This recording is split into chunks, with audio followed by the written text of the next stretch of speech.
Hello students, today we are going to learn 4th standard chapter future continuous tense question answer. आपण question पूर्ण run केलेला आहे. त्याच्यानंतर आपल्याला जे क्वेश्चन आन्सर राहिले आहेत ते क्वेश्चन आन्सर आज आपण पाहणार आहोत. चला वेळ न घालवता बघूया फर्स्ट क्वेश्चन. इथे दोन वर्ब दिले आहेत. याला तुम्हाला फ्युचर कंटिन्यू टेन्स मध्ये चेंज करायचं. चला मग हॅव ला काय होईल? हॅविंग होणार कंटिन्यू आहे म्हणून. पण याच्यामध्ये काय लावायचं आपल्याला? विल बी हॅविंग करायचं. काय करायचं? Will be having. हा झाला या वर्बचा कंटिन्यूचा फॉर्म. आता लाईट आहे. मग लाईटला कसं करणार? लाईटला काय करायचं? हे वर्ब आहे. Will be lighting. काय करायचं? Will be lighting.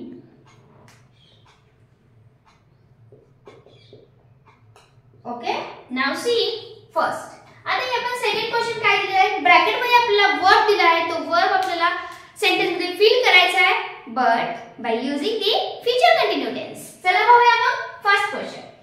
She dash engage next week. दिले गेट. आता याच्यामध्ये काय आहे? शी असेल तर विल येणार का शॅल येणार? आपण हे डिटेल पाहिला आहे. जर तो व्हिडिओ पाहिला नसेल तर पाहून घ्या. मी त्याची लिंक आय बटनवर दिली आहे. तुम्हाला ते टच केलं तर तो व्हिडिओ पाहायला मिळेल. म्हणजे जे काही लिटिल बिट तुमच्या मनात थोडंसं येत असेल की इथं कसं झालं, इथं विल का, इथे शॅल का, त्याचे तुम्हाला समजून जाईल की का लिहिलं ते. आता इथे काय आहे? शी असेल तर आपण काय लिहिणार आहे? Obviously will. का आय आणि वी असेल तरच आपण शॅल वापरणार, अदरवाइज विल. मग इथे येणार आहे शी विल बी. कंटिन्यू आहे आपला. Okay, she will be. आता गेटचं काय होणार कंटिन्यू मध्ये? Getting. She will be getting. आता जे गेट आहे इथे लिहूया. शी विल बी गेटिंग. आता तुम्हाला वाटेल इथे एकच टी इथे दोन टी का लावल्या. ओके, याचे पण रूल मी व्हिडिओ मध्ये एक्सप्लेन केलेले आहेत की आयएनजी कधी लावताना काय चेंजेस करायचा आणि कधी चेंजेस करायचा, कधी नाही चेंज करायचा. Okay, he will be getting engage next week. इथं काय कॉन्सोनंट आहे, ओवेल आहे, परत कॉन्सोनंट आहे म्हणून याचं काय झालंय? डबल टी झाले, मग आयएनजी लागले. Okay, then next question. The day after tomorrow India and Sri Lanka dash a new tournament. आता हे प्ले दिले. प्लेला आपल्याला फिल करायचं. मग इथे पण काय येणार आहे? Will be. प्लेचं काय करायचं? Playing.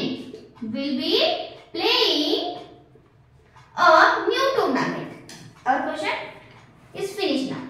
Answer will finish. Now see third question. By the end of the next year, we dash for our marriage. आता इथे काय दिले? प्लॅन दिले. वी आले. आता काय आले? वी. मग आता इथे विल नाही लावायचं, इथे लावायचं शॅल लावायचं.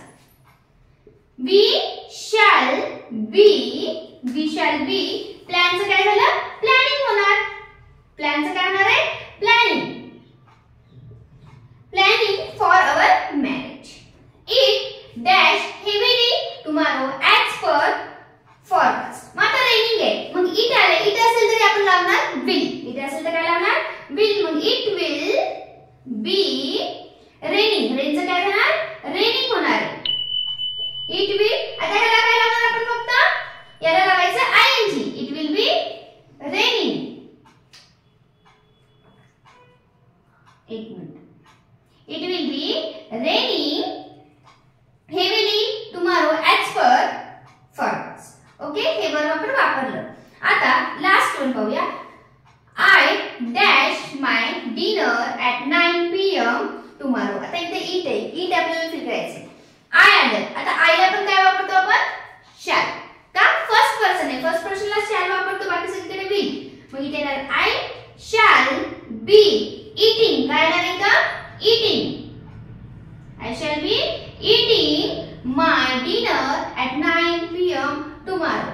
In this way, we fill all these answer of the question. चला स्क्रीनशॉट घ्या, अदरवाइज नोट डाउन करत चला. म्हणजे तुम्हाला जेव्हा अभ्यास करतात तेव्हा आपण कुठला आन्सर लिहिलं होतं हे तुम्हाला समजून जाईल.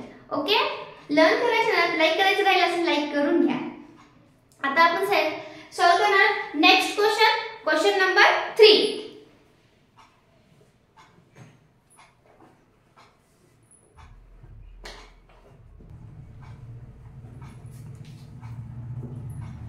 See, third question is what? Here also give the verb Third question is what? Here also give the verb in bracket. We will try to fill this verb in this blank space in future continuous tense. Okay? See here. Tomorrow at this time I am there. काय आले? I. मग आपण इथे काय वापरणार? will का shall? इथे obviously वापरणार आहे shall. Okay? इथे येणार आहे I shall continue आहे. मग वापरणार be. I shall be वापरणार. ओके? मग ट्रॅव्हलचं काय होणार आहे? फोर्थ फॉर्म किंवा कंटिन्यू फॉर्म काय होणार आहे? Travelling. Right here travelling. Travelling to Europe. Okay? Next बघूया.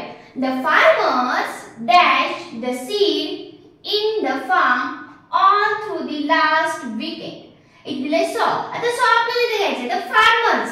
काय? Farmers. The farmers. मग आपण काय घेणार इथं? Will. काय घेणार आहे आपण? The farmers will be घ्यायचं का? Future continue आहे. will be सॉचं काय होणार आहे?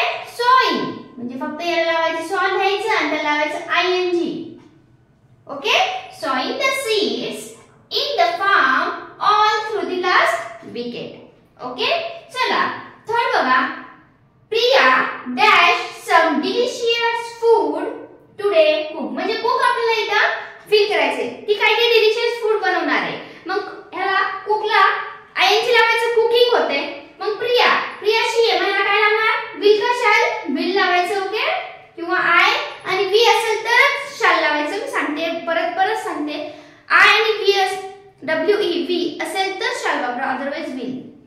प्रिया will be कुकचं काय झालं? कुकिंग. त्याला ing लावूया. cooking some delicious food today. Okay? चला my drawings इथे पण तेच आहे will. my drawings will be continue मध्ये. ओके? will be improving